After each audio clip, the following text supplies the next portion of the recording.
আসসালামু আলাইকুম সম্মানিত বন্ধুরা। মরুভূমির তপ্ত বালু আর বাতাসের শোঁ শব্দের মাঝে মিশে আছে এক অজেয় বীরের গল্প। ইতিহাস তাকে চেনে সাইফুল্লাহ বা আল্লাহর তলোয়ার নামে। তিনি খালিদ বিন ওয়ালিদ।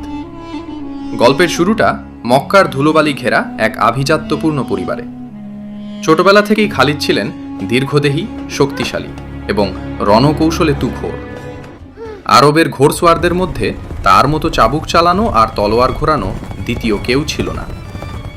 ওহুদের যুদ্ধে মুসলিম বাহিনীর পরাজয়ের পেছনে তার সেই অসামান্য রণকৌশলই কাজ করেছিল, কিন্তু নিয়তি তাকে বেছে নিয়েছিল ইসলামের রক্ষক হিসেবে। অষ্টম হিজরিতে এক শান্ত দুপুরে মদিনার মসজিদে এসে তিনি মহানবী সাল্লাল্লাহু আলাইহি ওয়াসাল্লামের হাতে হাত রেখে ইসলাম গ্রহণ করলেন। তার জীবনের সবচেয়ে রোমাঞ্চকর অধ্যায় শুরু হয় মুতার প্রান্তরে। 3000 মুসলিম সৈন্য যখন 1 লক্ষ রোমান সৈন্যের মুখোমুখি, একে একে 3 জন মুসলিম সেনাপতি শহীদ হলেন। তখন হাল ধরলেন খালিদ। সেই যুদ্ধে তার হাতে একে একে 9টি তলোয়ার ভেঙেছিল। রোমানরা দেখল এক অবিশ্বাস্য দৃশ্য। অল্প কিছু সৈন্য নিয়ে খালিদ এমনভাবে আক্রমণ আর পিছু হটার অভিনয় করলেন যে বিশাল রোমান বাহিনী বিভ্রান্ত হয়ে পড়ল। খালিদ বীরত্বের সাথে বাহিনীকে মদিনায় ফিরিয়ে আনলেন। এই যুদ্ধের পরই নবীজি সাল্লাল্লাহু আলাইহি ওয়াসাল্লাম তাকে সাইফুল্লাহ উপাধিতে ভূষিত করেন। এরপর শুরু হয় মহাবিজয়ের পালা। পারস্যের শক্তিশালী সাম্রাজ্য হোক কিংবা রোমানদের বিশাল দুর্গা, খালিদ যেখানেই গিয়েছেন বিজয় তাকে চুমু খেয়েছে।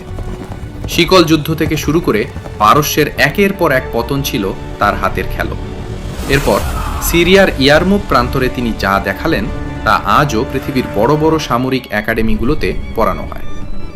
উত্তপ্ত মরুঝড়ের সুযোগ নিয়ে তিনি বিশাল রোমান বাহিনীকে এমনভাবে কোণঠাসা করলেন যে রোমান সাম্রাজ্যের ভিত কেঁপে উঠল।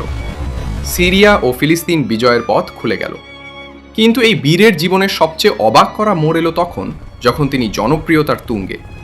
খলিফা উমর রাদিয়াল্লাহু আনহু তাকে প্রধান সেনাপতির পদ থেকে অব্যাহতি দিলেন, কারণ খলিফা চেয়েছিলেন মানুষ যেন মনে না করে বিজয় খালিদের কারণে আসছে, বরং বিজয় আসে একমাত্র আল্লাহর পক্ষ থেকে।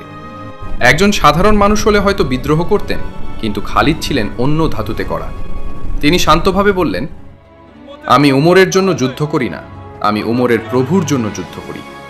তিনি পথ ছেড়ে দিয়ে সাধারণ একজন সৈনিক হিসেবে লড়াই চালিয়ে গেলেন।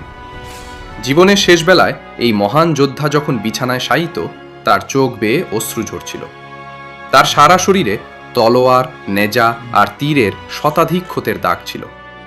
তিনি আক্ষেপ করে বলেছিলেন, আমি অসংখ্য যুদ্ধে অংশ নিয়েছি শাহাদাতের আশায়, যাতে আমার শরীরের কোনো অংশ অক্ষত না থাকে, অথচ আজ আমি বিছানায় শুয়ে মারা যাচ্ছি ঠিক যেমন একটা বুড়ো উট মারা যায়।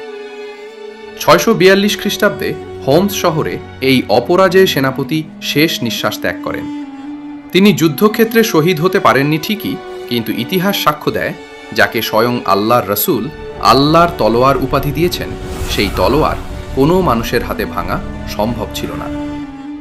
আজও মরুভূমির বাতাসে খালিদ বিন ওয়ালিদের সেই বীরত্বের প্রতিধ্বনি শোনা যায়।